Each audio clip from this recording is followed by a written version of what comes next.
पंजाब में बीजेपी क्या एक जो ऐतिहासिक तौर पे बीजेपी के खिलाफ एक सेंटीमेंट है, भगवंत मान जो है उसको उसको कैश करने की कोशिश कर रहे हैं। 2027 में पंजाब में चुनाव होने वाले, उसमें बीजेपी इन कारोबारियों को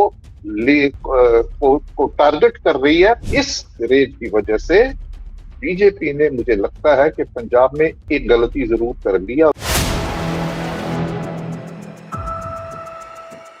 नमस्कार, मैं हूं संजीव श्रीवास्तव। आप देख रहे हैं 4 PM।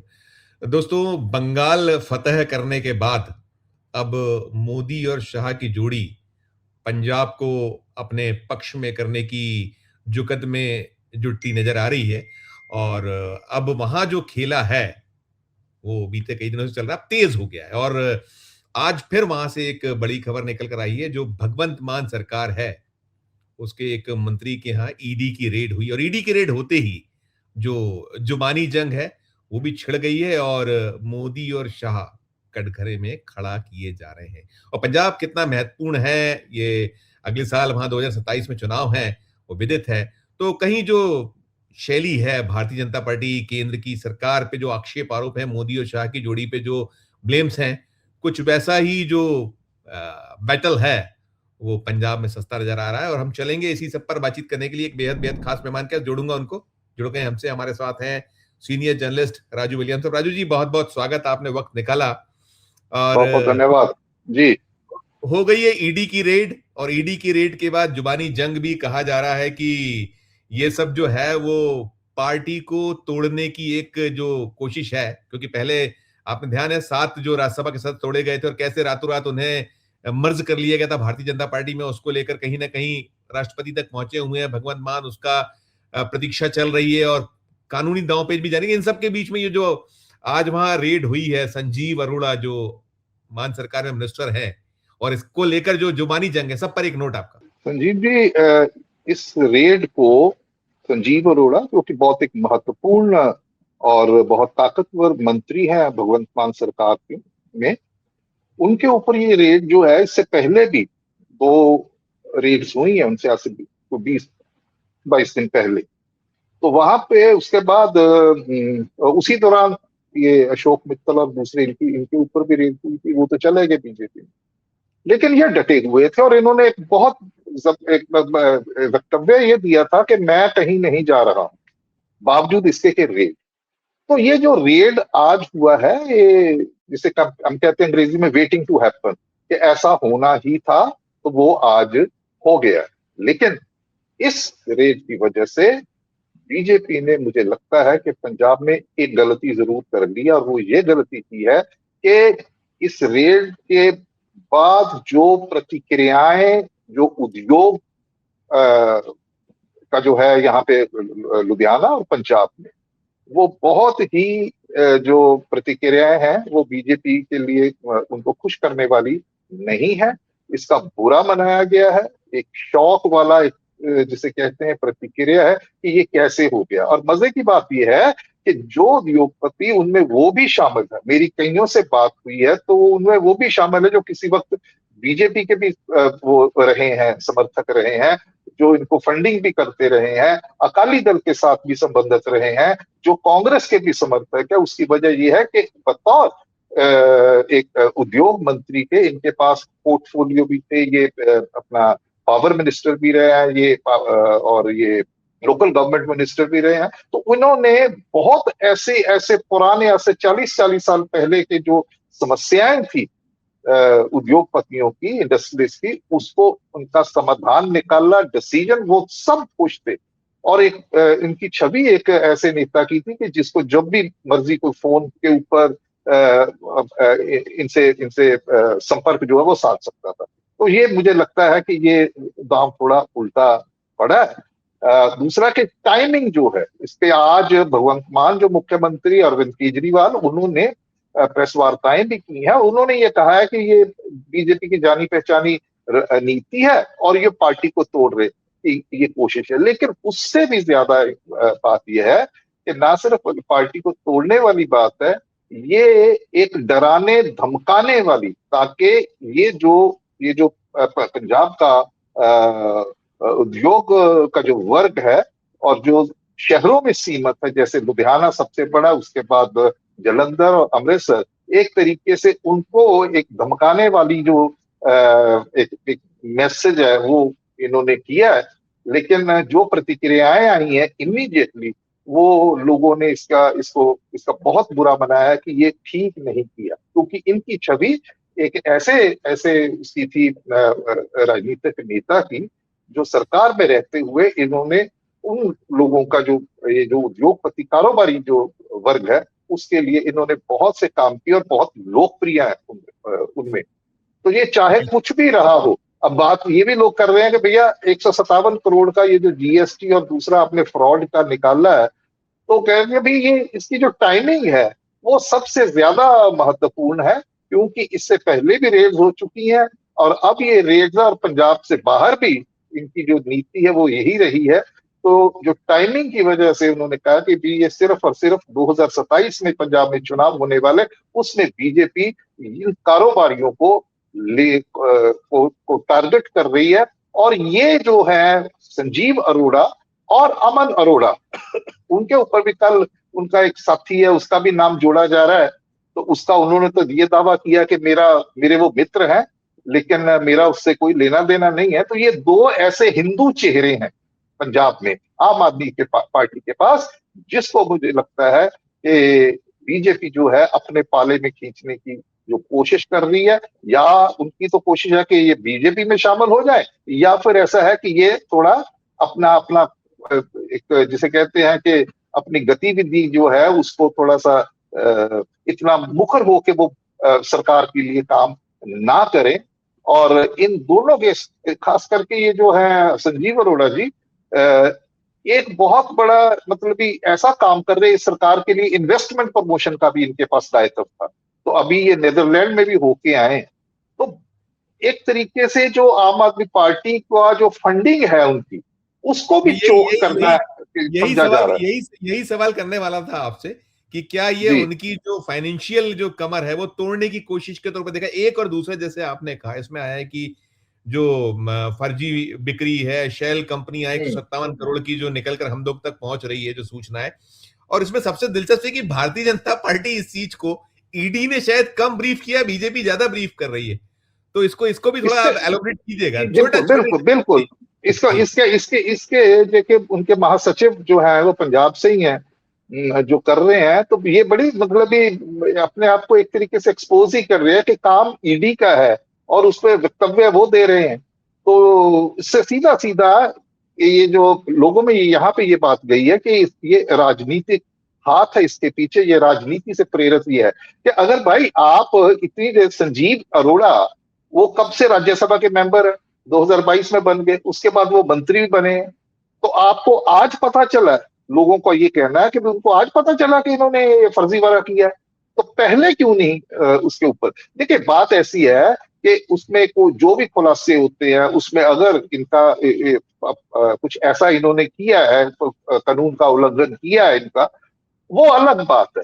लेकिन बात यह है कि इसको राजनीतिक चश्मे से पंजाब में देखा जा रहा है और इसी वजह से इसका जो नुकसान जो है बीजेपी को वो राजनीतिक होगा। आप इनको कर देंगे, जेल में डाल देंगे और कर देंगे, मुकदमा चला देंगे, कुछ भी कर देंगे, लेकिन राजनीतिक तौर पे क्योंकि पंजाब में 8-10 महीने में चुनाव होने वाला है, तो यहाँ पे इसको ये देखा जा रहा है कि ये बीजेपी ने वही किया जो बाहर पंजाब से बाहर करती आ रही है। और उससे पहले ये जो 7 सांसद है जिनमें से 2 तो उद्योगपति हैं, राजेंद्र गुप्ता थे और जो अशोक मित्तल है, तो उनका तो इस तरीके से मुझे लगता है कि ये बीजेपी ने जो है इसमें राजनीति बिल्कुल साफ दिखाई दे रही है। वो तो खुद सामने आके बोल रहे ये ईडी के प्रवक्ता है क्या, भाजपा के नेता जो है, ईडी सामने आए, ईडी बात करे, ईडी खुलासा करे कि क्या है। तो वो इसको राजनीतिक तौर पर भुनाने की कोशिश की जा रही है। एक ऐसा माहौल जो है आम आदमी पार्टी के सरकार के खिलाफ खड़ा करने की कोशिश की जा रही है, जिसमें इनकी जो फंडिंग जो फाइनेंशियली इसको चोक करे। अब सबको मालूम है कि आम आदमी पार्टी को इलेक्टोरल बॉन्ड से कितने पैसे मिले, ठीक है, तो ये कर रहे, सही गलत अलग चीज है, लेकिन मैं बात कर रहा हूं कि राजनीतिक तौर पे इसको कैसे लिया है, राजनीतिक परिणाम इसका क्या है, राजनीतिक प्रतिक्रिया इसकी कैसी है। तो वो अभी तक मुझे लगता है जो इनका कारोबारी जो वर्ग है उसके प्रति जो जिस तरीके का ये काम करते आ रहे जब से इन्होंने कार्यभार संभाला है, उससे इनकी पैठ है। और उसमें से सभी राजनीतिक दलों से, विशेष करके अपने जो है बीजेपी समर्थक भी कारोबारी है, तो उन्होंने इसको मतलब भी प्रतिक्रिया ये आ रही है कि यार ये गलत हुआ, यार ये सब बनता नहीं। गलत संदेश क्या है, गलत संदेश कैसे? हाँ, नहीं, इसमें एक चीज और बताइए ना। देखिए, आपने जो अभी बात की, जो अशोक मित्तल जी के यहाँ जब रेड हुई थी तो 2 दिन चली थी और तीसरे दिन बीजेपी में चले गए, इस तरह का सीन निकला था वहां से। जी। अब यहाँ पर जैसे ये जो हो रहा है कि प्रतिक्रियाएं तो आ गई हैं, हमने देखा बड़ी तल्ख प्रतिक्रिया आई है अरविंद केजरीवाल साहब की। भगवंत मान जी ने बड़ी तल्ख प्रतिक्रिया, उन्होंने कहा ये पंजाब है और पंजाबी अगर आंख उठाओगे तो आंखें निकाल लेंगे, इस तरह की उनकी प्रतिक्रिया मैं देख रहा था। लेकिन ये जो इनसे जुड़े सोर्सेस, संजीव अरोड़ा से जुड़े सोर्सेस, क्या आपको क्या लगता है कि क्योंकि आप ये भय की जो राजनीति है, दबाव की जो राजनीति है कि आप साम दाम दंड भेद और ले जाइए, तो आपका अपना आकलन क्या कहता है? संजीव अरोड़ा को ये दबा पाएंगे क्या, ये पाला बदलवा पाएंगे?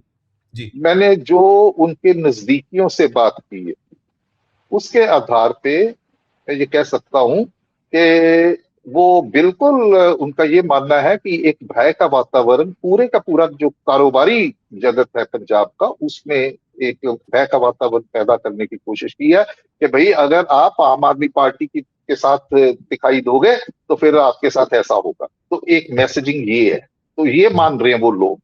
ठीक है। और मैं सबसे बड़ी बात तो संजीव जी वो ये है कि जो लोग संजीव अरोड़ा की एक गिरफ्तारी के बारे प्रतिक्रिया दे रहे हैं, जो कारोबारी लोग हैं, वो बहुत मतलब ऐसे हैं कि वो दूसरे राजनीतिक दलों से, बीजेपी, कांग्रेस, अकाली दल से भी जुड़े हुए हैं। उन्होंने भी इसको यही संज्ञा दी है कि भाई ये बीजेपी जो कर रही है ये ठीक है।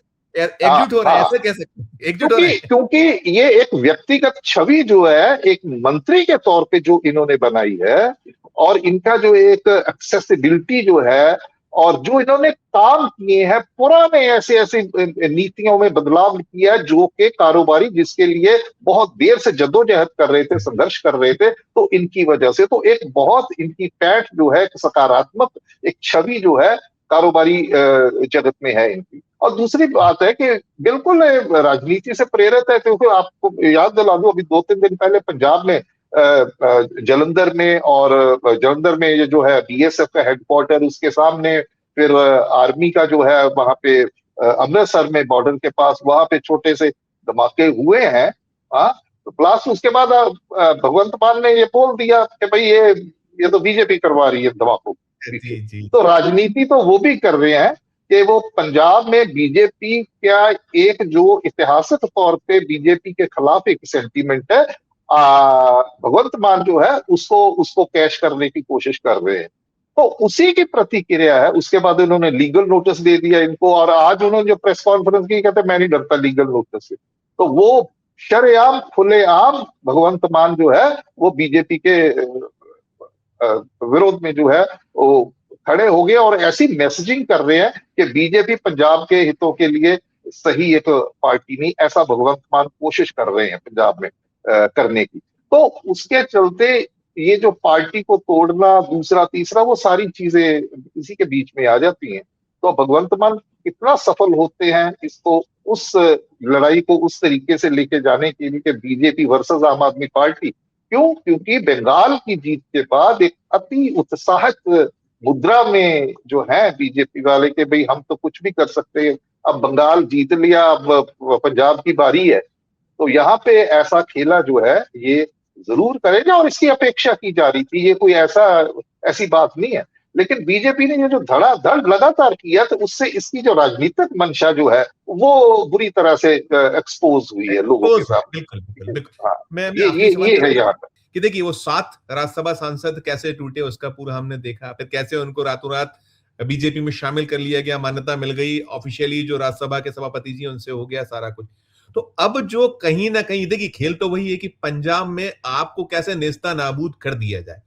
तो अब ये जो वहां जो सरकार है उसको तोड़फोड़ को लेकर क्या, और ये उसको बचाने के लिए क्या कुछ हो रहा है, और इनके जो कोशिश है, आपको लगता है कि ये आपने कहा है कि उल्टा पड़ेगा सभी टाइमिंग और तमाम, तो ये क्या बचाने की स्थिति में हो जाएगा, सब ठीक ठाक नहीं चल नहीं, जाएगा? ऐसा ऐसा वेट नहीं है। करेंगे? देखिए, जहां तक सरकार का टूटने की चर्चाएं थी कि बहुत बड़ा विधायकों का बहुत बड़ा हिस्सा जो है वो टूट के ये जो अपने क्या कहते हैं, ये ये दिल्ली वाले ये जो अब गए हाँ थे, राघव चड्ढा, जी। ठीक है जी, तो उनके नेतृत्व में वो टूट जाएगा, ये वो तो वो सारे के सारी जो है स्पेकुलेशन थी, जो वो चीजें वो बिल्कुल निर्भूल जो है वो साबित हुई है। भगवंत मान ने एक बार तो 1 मई को जब इन्होंने एक स्पेशल इजलास जो है विधानसभा का किया था, मजदूर दिवस, उस दिन सभी जो विधायक पूरा का पूरा विधायक दल इनका इकट्ठा था। उसके बाद 5 मई को जब ये राष्ट्रपति से मिलने गए हैं,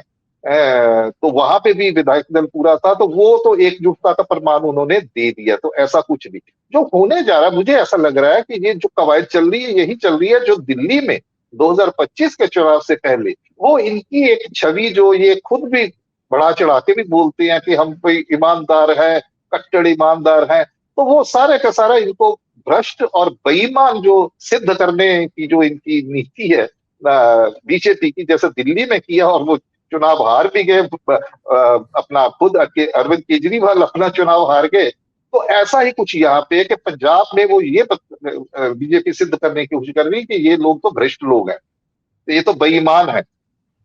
तो ये चीज है, सरकार नहीं, क्योंकि सुकून क्योंकि नहीं क्योंकि इनकी क्योंकि टूटी। क्योंकि क्योंकि हाँ, अरविंद केजरीवाल ने आज फिर कहा है कि पंजाब को, पंजाबी जो है उनको धक्का दिया है। धक्का शब्द इस्तेमाल करते, धोखा दिया मतलब धक्का दिया, इस तरह की उनकी आई है, उनकी प्रतिक्रिया है। करिएगा, समअप आप कर दिए, समअप करिएगा। ये रिटोरिक है, लेकिन जो खास चीज है वो मैं ये कहना चाह रहा हूं कि जब ये सांसद जब गए हैं तो बकायदा तौर पे मीडिया ने इनसे पूछा था, संजीव अरोड़ा जी से, ठीक है, तो संजीव अरोड़ा जी, तब भी ये चर्चाएं चली थी कि भाई ये संजीव अरोड़ा भी जो है, क्योंकि रेड तो उन दिनों भी उनमें उनपे भी हुई, जैसे अशोक मित्तल जी के, अशोक मित्तल जी तो वफादारी बदल गए, लेकिन ये डटे रहे। तो इन्होंने वहां पे मीडिया को भी बताया था चंडीगढ़ में कि भाई मैं मिनिस्टर हूं, मैं यहाँ हूं, मैं कहीं नहीं जाने। तो मुझे लगता है कि उनकी इस जो कहते हैं पार्टी के साथ खड़े रहने का जो उन्होंने अपना बात कही थी, तो बीजेपी शायद वो तोड़ने में लगी है कि भैया आप जो मर्जी हो, हम आपको तोड़ के रहेंगे। तो राइट। आपको, लेकिन जो इनका जो इनके नजदीकी जो है, या वैसे कारोबारी जिनको मैं इतने सालों से जानता हूं, इनके साथ जुड़े हैं, एंड जिनका बतौर मंत्री के they had all the good things to say about him. मैं इस बात पे नहीं जाता कि ये जो फ्रॉड किया है ये नहीं किया है, मैं वो वकालत नहीं कर रहा हूँ, किया होगा, ठीक है भाई, आप एक्शन ले, उसको सिद्ध करें। लेकिन ऐसा नहीं है कि आप उनको कहें कि ये 157 करोड़ का कर दिया और कल को संजीव अरोड़ा जी कहें कि मैं बीजेपी ज्वाइन कर रहा हूं और उसके बाद 157 करोड़ का केस खत्म। ठीक बिल्कुल है ना? बिल्कुल तो बिल्कुल ये बिल्कुल नहीं। ऐसी चर्चा पंजाब में इस वक्त है, चल रही है, और ये पार्टी को तोड़ने का, पार्टी नहीं टूटेगी, और अब अगर आप तोड़ने की कोशिश भी करेंगे तो उल्टी पड़ेगी, ये काउंटर प्रोडक्टिव होगा। और एक चीज और बता दूं कि लुधियाना वेस्ट जो विधानसभा का क्षेत्र है, जहां से ये विधायक चुने हुए संजीव अरोड़ा जी, तो वहां पे भी जो है एक ऐसी प्रतिक्रियाएं जो सुनने को आई हैं कि लोगों ने बीजेपी को कह रहे, ईडी नहीं कह रहे, वो कह रहे बीजेपी करा रही है। यस यस, लोगों बिल्कुल में बिल्कुल। किसी से बात कर लो आप, वो कह रहे बीजेपी करवा रही है। बिल्कुल बिल्कुल नहीं, तो वो मुझे देखिए, लगता है कि वो, हाँ, नहीं है, बिल्कुल तो ठीक ये कह रहे हैं बीजेपी आप। के लिए मुझे लगता है कि उन्होंने बहुत जल्दबाजी, उनको लगता है कि भाई बुलडोज करो जल्दी जल्दी, थोड़ी सी उन्होंने जल्दबाजी बीजेपी ने कर ली है, क्योंकि चुनाव पड़े हैं और आम आदमी पार्टी इसको मुद्दा बनाएगी कि ये एंटी पंजाब है, ये राइट। पंजाब को खत्म कोशिश कर रही है। जैसा इन्होंने आज जो प्रेस कॉन्फ्रेंस की है इन्होंने, भगवंत मान ने, उन्होंने बंगाल का भी जिक्र किया है कि भाई किया आज किया उन्होंने बिल्कुल। मुख्यमंत्री पद की शपथ लिया और आज ही वहां पे वो शुरू हो गया लोगों को ठीक मारना, ठीक। दौड़ाना, धमकाना, वो जो यस। कर रहा है उसका उन्होंने जिक्र किया है भगवंत मान। जी जी जी जी, तो नहीं बाकी बिल्कुल आने वाले दिनों में देखते हैं कि लड़ाई जो बहुत क्या करवट दिलचस्प लेती है। दिलचस्प दिलचस्प, बिल्कुल नहीं, बिल्कुल, बहुत जी बहुत जी, शुक्रिया अदा करूंगा। आपने बहुत तस्वीर पूरी खींच दी कि ये जो खेल है वो खेल वही है कि तोड़े कैसे, और उस तोड़ने यस, के चक्कर में कहीं ना कहीं उनके कहीं बाउंस बैक कर रहा है, ऐसा तोड़ने लगता है। तोड़ने से ज्यादा डराने धमकाने वाला जो काम है ना, लेकिन पंजाब का डीएनए ऐसा, ये डरते डरते नहीं है, पंजाब का हिंदू भी नहीं डरता है। ये बहुत ये है थोड़ा सा। बिल्कुल, बहुत जब धन्यवाद, बहुत आभार, बहुत धन्यवाद, थैंक यू। तो दोस्तों आप सुन रहे थे, ये राजू विलियम जी थे और वहां जो कुछ चल रहा है, जो ड्रामेबाजी है और उसके पीछे क्या है, उन्होंने टाइमिंग की भी बात की। टाइमिंग के अलावा उन्होंने कहा कि डराना धमकाना, लेकिन ये पंजाब का डीएनए अलग है। देखते हैं किस तरह का डीएनए आने वाले दिनों में सामने आएगा, स्पष्ट होगा। लेकिन कुल मिलाकर जो बीजेपी की अपनी जो ओछी राजनीति के उस पर आरोप लगते हैं, उसी का कहीं से हिस्सा माना जा रहा है। इस चर्चा में इतना ही।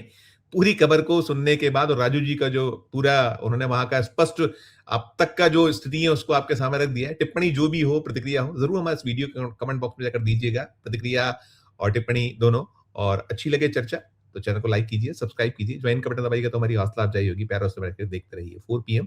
धन्यवाद, नमस्कार।